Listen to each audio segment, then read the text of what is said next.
चलते हैं mental math class 9th के नेक्स्ट पार्ट पर। मैं हूं हरी सर और मैं आप सभी बच्चों का आपके अपने चैनल चलो कदम बढ़ाई पर स्वागत करता हूं। आइए नेक्स्ट पार्ट क्या कहता है रीड कर लेते हैं। यहां पर मैंने पहले से लिख के रखा है हमेशा की तरह।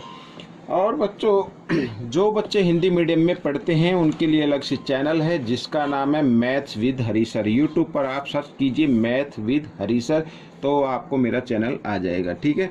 तो बच्चों यहाँ पर क्वेश्चन क्या कहता है, देखो the curved surface area of one cone is twice that of the other. यानी कि यहाँ पर टू कोन है, ठीक है। मैं इस तरीके से एक कोन बना लेता हूँ। यहाँ पर इनके जो सरफेस एरिया है ये थोड़ा सा मैंने ये बना लिया, ठीक है। यहाँ पर यानी कि ये कहने का मतलब है एक का जो सरफेस एरिया है वो दूसरे से क्या है, डबल है। मान लीजिए ये फर्स्ट का क्या है, ये जो फर्स्ट है ना ये इसका एरिया डबल है। अगर हमें इन दोनों को इक्वल बनाना है तो हम क्या करेंगे, सेकंड का डबल कर देते हैं, ठीक है। तो दोनों क्या हो जाते हैं, इक्वल हो जाते हैं। आगे देख लेते हैं। while the slant height of the latter is twice that the former, ठीक है। अब फॉर्मर का मतलब पहले वाला। अब ये मान लो ये पहले वाला है। अब इसकी जो स्लैंट हाइट है, ठीक है, यहाँ पर लिखा है while the slant height is later is twice that of the former। यानी यहाँ ये वाले की जो है ना, सेकंड वाले की, ये फॉर्मर से यानी पहले वाले से स्लैंट हाइट जो है वो डबल है। Find the ratio there radius. Radius में रेशो में फाइंड आउट करना है। आइए करना शुरू करते हैं। बहुत ही ईजी छोटा सा क्वेश्चन है। देखो सबसे पहले फॉर्मूला लिख लीजिए सरफेस एरिया का। तो यहाँ पर सरफेस एरिया का फॉर्मूला होता है पाई आर एल। ये मैंने लिख दिया। ये मान लीजिए एल यानी फर्स्ट का है और ये सेकंड वाले का है, ठीक है। यहाँ पर अब मैं दोनों को क्या कर देता हूँ, इक्वल कर देता हूँ। लेकिन इक्वल नहीं है, क्यों नहीं है, क्योंकि इसमें लिखा है देखो the curved surface area of one cone is twice that the other. यानी कि मान लीजिए ये ट्वाइस है, ये वाला पहले वाला ट्वाइस है दूसरे से। अगर हमें दोनों को इक्वल बनाना है तो इसको हमें क्या करना पड़ेगा, टू से क्या कर देंगे, मल्टीप्लाई कर देंगे। तो दोनों अब क्या हो गए, इक्वल हो गए। आगे देखो वाइल द स्लैंट हाइट जो है ना ऑफ द लेटर, और बाद में जो स्लैंट हाइट है वो लेटर इज ट्वाइस, यानी बाद में जो स्लैंट हाइट है वो ट्वाइस हो गई किसकी, फॉर्मर की। जो फॉर्मर कोण है यानी पहले वाला जो कोण है उसकी ये सेकंड वाली जो है उस स्लैंट हाइट क्या हो गई, डबल हो गई, ठीक है। यहाँ पर एल है, इधर भी एल है, सेम थी। अब सेकंड में यहाँ पर सेकंड स्टेप में पाई आर एल, ये देखिए और पाई आर, और यहाँ पर ये डबल हो गई, ठीक है। ये क्या हो गई, डबल हो गई, और ये टू तो इधर रहा, ठीक है। यहाँ पर ये इसकी जगह आप वन लिख सकते हैं, ठीक है, वन लिख सकते हैं। तो अब आइए इसको करना शुरू करते हैं। रेशो में फाइंड आउट करना है। देखो रेडियस का रेशो फाइंड आउट करना है, यानी R1 और R2 का रेशो में फाइंड आउट करना है, ठीक है। पाई से पाई यहाँ पर इक्वल है, दोनों काट दीजिए, और वन को तो वैल्यू वन ही रहती है तो यहाँ पे R1 आ गया और इधर बच्चों R2 और इंटू 4 आ गया, ठीक है, ये आ गया। अब आपको करना क्या है, आपको ये R2 को इधर ले आओ, ठीक है। R2 को इधर ले आते हैं। यहाँ पर ये रेशो आ गया इधर R2, यहाँ पर मैं लिख देता हूँ R1 बाई R2, ठीक है, और इक्वल यहाँ पर बचा 4, और यहाँ पे इसके नीचे आप 1 मान सकते, तो 4:1। ये आपका आंसर आ गया बच्चों। इस तरीके से ये क्वेश्चन सॉल्व हो गया। हाँ, बहुत से बच्चों की शिकायत रहती है कि सर बाकी की वीडियो नहीं मिल रही हैं, तो मैं उनको बताना चाहता हूँ कि बाकी की वीडियो के लिए आप क्या करें, या तो आप मेरे डिस्क्रिप्शन बॉक्स में जाएं, ठीक है, वहां से उस वीडियो का लिंक ले सकते हैं। जैसे ये चैप्टर हम कर रहे हैं, इसी चैप्टर की जो अन्य वीडियो होंगी वहां पर आपको लिंक मिल जाएगा, ठीक है। या फिर आप एक काम कर सकते हैं, मेरे चैनल पर जाए और वहां से प्लेलिस्ट या वीडियो के बटन पर क्लिक करके भी आप वहां से सर्च कर सकते हैं। आइए करते हैं क्वेश्चन नंबर सेकंड। तो क्वेश्चन नंबर सेकंड क्या कहता है, ये देखिए बच्चों, यहाँ पर द डायमीटर ऑफ टू कोण आर इक्वल। डायमीटर है, टू कोण है, यहाँ पर फिर कोण बना लेते हैं। ये कोण हो गया और इधर भी ये कोण हो गया। इनके जो डायमीटर ना ये दोनों के क्या इक्वल हैं। If their slant height are in the ratio, slant height का रेशो गिवन है, then find the ratio of their curved surface area. Curved surface area का रेशो हमें फाइंड आउट करना है।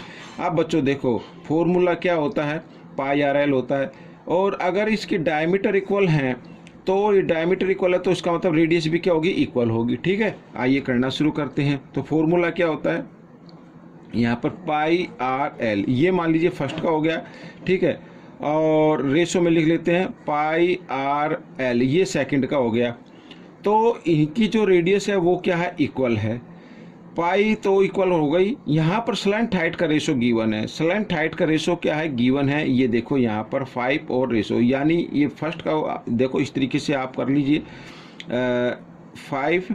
ठीक है, यहाँ पर इंटू का साइन लगा सकते हैं, और यहाँ पर पाई आर एल, एल की जगह स्लैंट हाइट से मतलब होता है ये 4 आ गया। तो पूछा है then find the ratio of their curved surface area, curved surface area का रेशो हमें फाइंड आउट करना है। अब ये कर्व्ड सरफेस एरिया ही है। ठीक है, पाई आर से पाई आर कट गया, क्योंकि पाई पाई की इक्वल होगा, और रेडियस रेडियस की इक्वल है, डायमीटर इक्वल है तो रेडियस भी इक्वल हो गई। तो यहाँ पर जो आपका ये कर्व सरफेस एरिया है इसका रेशो आएगा 5:4। तो रेशो मतलब कर्व सरफेस एरिया का रेशो भी 5:4 ही रहेगा। तो बच्चों ये क्वेश्चन आपका सॉल्व हो गया है। आपको कैसा लगा मुझे जरूर बताना। ठीक है, बिल्कुल छोटा सा क्वेश्चन है, शॉर्ट ट्रिक से मैंने बता दिया आपको। तो क्वेश्चन नंबर 43 देखो क्या कहता है, आइए इसको रीड कर लेते हैं।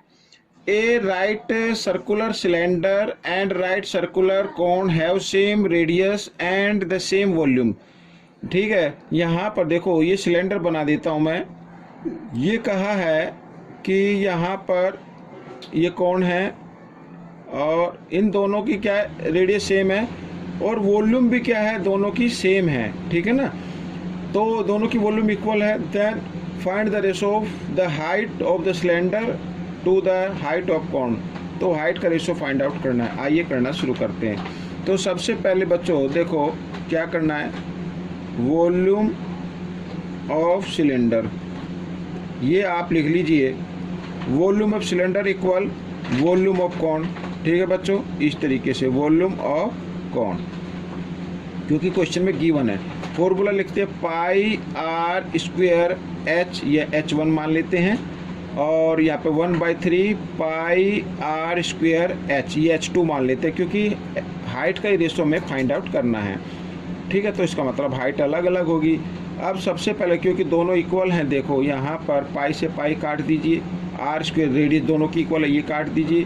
H1 हमें फाइंड आउट करना है, तो H1 बाई इधर ये H2 इधर आ जाएगा ये, और यहाँ पर 1/3, यानी कि आपका जो आंसर आएगा 1:3 आ जाएगा बच्चों। ठीक है, ये आपका क्वेश्चन हो गया। अगर आप एग्जाम में 1/3 भी लिखते हैं तो भी आपका राइट आंसर होगा। आइए करना शुरू करते हैं next question.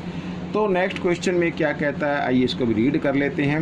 If the slant height of the radius of the base of a right circular cone are l and r respectively. यहाँ पर बच्चों देखो इस तरीके से कोण गिवन है ये, और इसमें कहा है कि जो स्लैंट हाइट है वो तो है एल, और जो रेडियस है वो है क्या, आर। ठीक है, respectively. Then find the ratio find out करना है of the area of lateral surface and base. तो लेटरल सरफेस का एरिया, और यहाँ पर ये जो बेस है, बेस होता है सर्कुलर यानी सर्कल टाइप का, तो सर्कल का जो एरिया होता है इन दोनों का हमें क्या फाइंड आउट करना है, रेशो फाइंड आउट करना है। आइए करना शुरू करते हैं। तो सबसे पहले बच्चों देखो यहाँ पर, तो मैं आपको बताता हूँ हमें करना क्या है। पहले लेटरल सरफेस एरिया ये हम लिख लेते हैं, lateral surface area, area of cone. ठीक है, ये आ गया। और यहाँ पर रेशो फाइंड आउट करना है, आगे है जो बेस, तो area of circle, area of circle इस तरीके से। अब बच्चों लेटरल सरफेस एरिया होता है पाई आर, आर ये रखेंगे और एल इस तरीके से रखेंगे रेशो, और बेस का क्या होता है बच्चों, पाई आर स्क्वायर, यही होता फॉर्मूला। ठीक है, अब यहाँ पर बच्चों देखो मैं आपको बताना चाहता हूँ, पाई आर एल इसको इस तरीके से लिख सकते हैं, और पाई यहाँ पर आर स्क्वायर का मतलब होता है देखो आर इंटू आर इस तरीके से, क्योंकि देखो रेडियस जो है वो क्या है, सेम है। पाई से पाई काट दीजिए पहले, और रेडियस से एक रेडियस कट गई, तो इसके जो रेशो आया है वो आया है आपका L रेशो R, तो यही आपका आंसर हो गया बच्चों। ठीक है, इस तरीके से ये क्वेश्चन सॉल्व हो गया। आपको जो दिया हुआ इसमें गिवन है, ठीक है, lateral surface area of cone और एरिया ऑफ बेस, इनको रेशो में रख लेना, फॉर्मूला लिखना है, फॉर्मूला तो ये हो गया, और जो इक्वल है उनको काट देना, बाकी जो बचे वो आपका आंसर रहेगा। ठीक है, अब हम करेंगे नेक्स्ट क्वेश्चन। क्वेश्चन नंबर 45 क्या कहता है, ये रीड कर लेते हैं इसको भी, और ये भी इजी है। The circumference of the base of a 12 metre high wooden solid cone, ठीक है बच्चों, is 22 metre. Find the slant height of the cone, cone की स्लेंट हाइट फाइंड आउट करनी है। पहले मैं एक ऊपर कोन बना लेता हूँ इस तरीके से। अब क्वेश्चन क्या कहता है, पहले इसको ध्यान से देखना है। देखो क्या कहता है, the circumference of the base of a 12 metre high wooden, ये 12 मीटर हाई वुडन है, ठीक है, ये क्या है, 12 मीटर हाई है। सॉलिड कोन इज 22, तो इसकी जो ये सर्कमफ्रेंस है ना, ये यानी ये सर्कमफ्रेंस, ये बेस क्या होता है, सर्कल की सर्कमफ्रेंस, फॉर्मूला क्या होता है 2 पाई r, यही होता है। ठीक है, सर्कमफ्रेंस ऑफ बेस यानी बेस की चीज़ कैसा है, सर्कुलर, तो फॉर्मूला क्या होगा 2 पाई r, ये याद रखना है।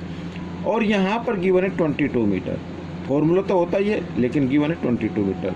तो सबसे पहले स्लेंट हाइट हमें फाइंड आउट करनी, तो रेडियस फाइंड आउट होगी तभी तो स्लेंट फाइंड आउट होगी ना। हाइट हमें पता है, रेडियस हम फाइंड आउट कर लेते हैं, और फिर हम पाइथागोरस थ्योरम का यूज करते हुए स्लेंट हाइट फाइंड आउट करेंगे। आइए देखो, सर्कमफ्रेंस गिवन है बच्चों यहाँ पर 22 मीटर, लेकिन फॉर्मूला क्या होता है 2 पाई r इक्वल 22 मीटर। ठीक है, अब देखो यहाँ पर 20 पाई की जगह 22/7 और r इधर 22। ठीक है, अब हमें इधर ही निकाल लेते, तो मैं r निकाल लेते हैं, तो 22 और 22 इंटू 2, ये दोनों मल्टीप्लाई में इधर आकर ये डिवाइड की फॉर्म में आ जाएंगे इस तरीके से, और 7 डिवाइड में तो इधर आकर मल्टीप्लाई में आ जाएगा। 22 से 22 7/2 आ गया, ये आपकी क्या आ गई, रेडियस आ गई है। या आप इसको लिख सकते हैं 2 से जब इसको डिवाइड करेंगे तो 3.5 मीटर आ जाएगा। ठीक है, इस तरीके से। अब यहाँ पर रेडियस आपकी आ गई 3.5 मीटर। अब पाइथागोरस थ्योरम का यूज करते हुए स्लेंट हाइट आपको निकालनी है, तो स्लेंट हाइट निकालने के लिए रूट का साइन लगा दीजिए। ठीक है, और यहाँ पर height square plus r square, इस तरीके से ये आपको स्लेंट हाइट निकालने का फॉर्मूला मैंने बता दिया है। पाइथागोरस थ्योरम का यूज करें तो भी यही आएगा। जैसे मान लीजिए पाइथागोरस थ्योरम का मैं बता देता हूँ, ये हाइपोटेन्यूज हो गया, यानी जिसे हम l मान रहे हैं, l का स्क्वायर इक्वल होगा हाइट का स्क्वायर प्लस r का स्क्वायर, यही तो होता है। अब l हमें फाइंड आउट करना, तो h square plus r square, और यहाँ पर ये स्क्वायर है, इधर इक्वल के साइन से इधर लेके आएंगे तो स्क्वायर रूट में कन्वर्ट हो जाएगा, ये मैंने लिख दिया है। अब सीधा इस तरीके से निकाल सकते हैं, तो रूट यहाँ पर।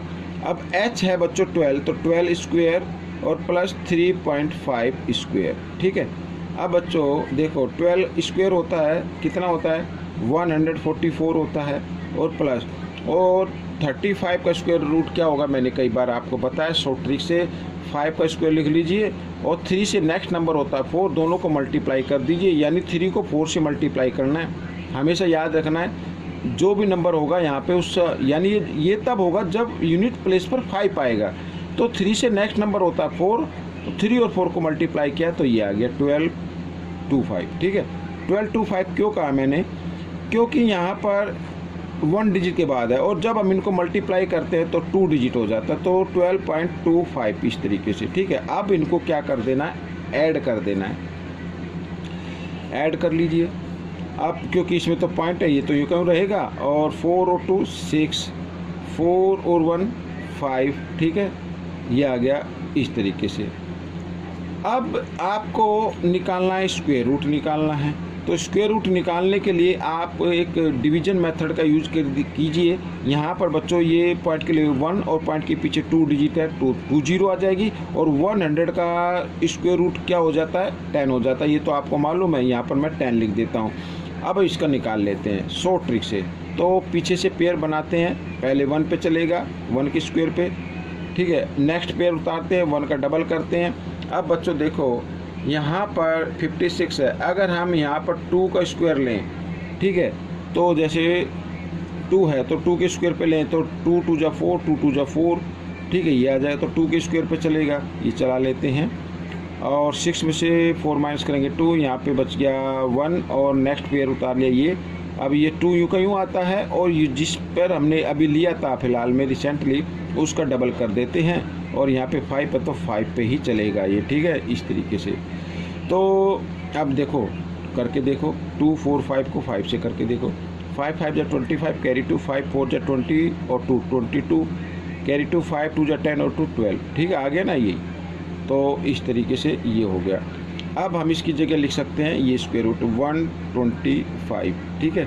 अब एल निकाल लीजिए 125, यहाँ पे 1 0 तो पीछे से 1 डिजिट के बाद डेसिमल लगा दिया, ये आपका आंसर आ गया बच्चों। तो इस तरीके से ये पार्ट आपका कंप्लीट हो गया है। आपको ये पार्ट कैसा लगा मुझे ज़रूर बताएं और इसमें से देखकर दूसरों को ज़रूर बताना है।